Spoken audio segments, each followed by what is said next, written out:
24 April 2026 তারিখে আনুমানিক রাত 11টার দিকে চট্টগ্রাম থেকে বুনিয়াদী প্রশিক্ষণ শেষে কুমিল্লায় ফেরার পথে কাস্টমস কর্মকর্তা বুলেট বৈরাগী নিখোঁজ হন।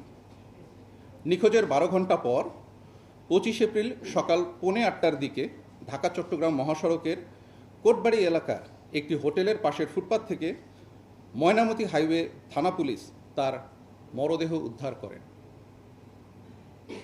তার মুখমণ্ডল সহ শরীরের বিভিন্ন স্থানে আঘাতের চিহ্ন পরিলক্ষিত হয়। উক্ত ঘটনায় ভিকটিমের মা বাদী হয়ে অজ্ঞাতনামা আসামিদের বিরুদ্ধে কুমিল্লা জেলার সদর দক্ষিণ মডেল থানায় একটি হত্যা মামলা দায়ের করেন।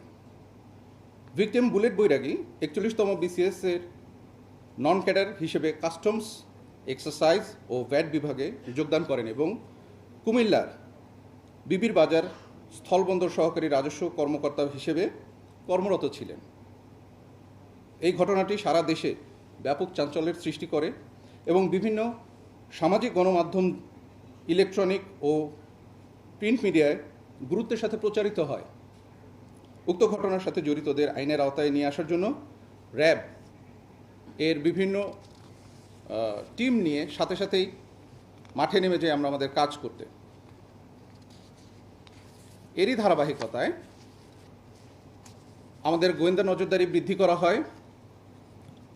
সেই সময় তাদের মাধ্যমে আমরা তথ্য প্রযুক্তির সহায়তায় এবং আরও কিছু প্রাপ্ত গোপন সংবাদের ভিত্তিতে গত 26 এপ্রিল 2026 তারিখে র্যাব 11-র একটি আভিযানিক দল কুমিল্লা জেলার বিভিন্ন এলাকায় অভিযান পরিচালনা করে এবং অভিযান পরিচালনা করার মাধ্যমে উক্ত হত্যাকাণ্ডের সাথে জড়িত অভিযুক্ত মোহাম্মদ সোহাগ, ইসমাইল হোসেন জনি, ইমরান হোসেন হৃদয়, রাহাত হোসেন জুয়েল এবং মোহাম্মদ সুজনকে কুমিল্লা হতে গ্রেফতার করা হয় এবং এই হত্যাকাণ্ডের সাথে সংশ্লিষ্ট একটি সিএনজি, চাপাতি, সুইচ গিয়ার,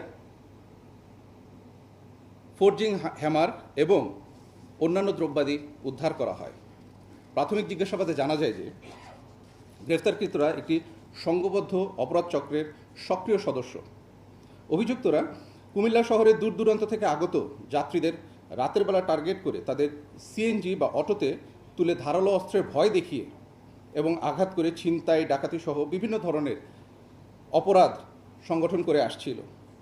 ঘটনার দিন অর্থাৎ 25 এপ্রিল 2026 তারিখে রাতে গ্রেফতারকৃতরা সিএনজি নিয়ে কুমিল্লা জেলার জাগরঝুলি বিশ্ব রোড এলাকায় ছিনতাইয়ের উদ্দেশ্যে অবস্থান করছিল। রাত আনুমানিক 3টার সময় ভিকটিম বুলেট বৈরাগী চট্টগ্রাম থেকে বুনিয়াদী প্রশিক্ষণ শেষ করে বাসযোগে কুমিল্লার জাগরঝুলি বিশ্ব রোডে পৌঁছায় এবং বাস থেকে নামলে গ্রেফতারকৃত জুয়েল ভিকটিমের গন্তব্যস্থল সম্পর্কে জানতে চায়। তখন ভিকটিম জাঙ্গালিয়া যাওয়ার কথা বললে সিএনজির পেছনে যাত্রী ছদ্মবেশে থাকা গ্রেফতারকৃত সোহাগ ও হৃদয় ভিকটিমকে তাদের পাশে বসতে বলে। সিএনজিটি জাগরঝুলি হতে জাঙ্গালিয়ার উদ্দেশ্যে রওনা দেওয়ার পর গ্রেফতারকৃত সোহাগ ও হৃদয় মিলে ধারালো অস্ত্র দিয়ে ভিকটিমকে আঘাত করে ও ভয়ভীতি প্রদর্শন করতে থাকে। এ সময় গ্রেফতারকৃতদের সহিত ভিকটিমের ধস্তাধস্তিও হয়।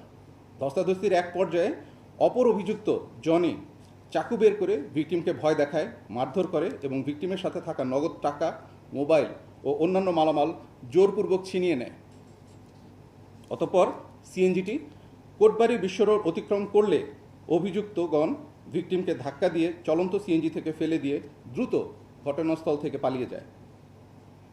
গ্রেফতারকৃতদের আঘাত ও ধাক্কা দিয়ে ফেলে দেওয়ার ফলে মাথার পেছনে প্রচণ্ড আঘাত পেয়ে ভিকটিম ঘটনাস্থলে মৃত্যুবরণ করে।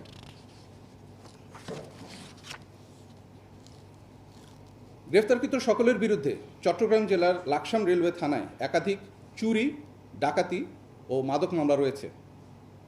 গ্রেফতারকৃতদের বিরুদ্ধে পরবর্তী আইনানুগ ব্যবস্থা গ্রহণের জন্য যে আইনি কার্যক্রম, সেই কার্যক্রম চলমান রয়েছে।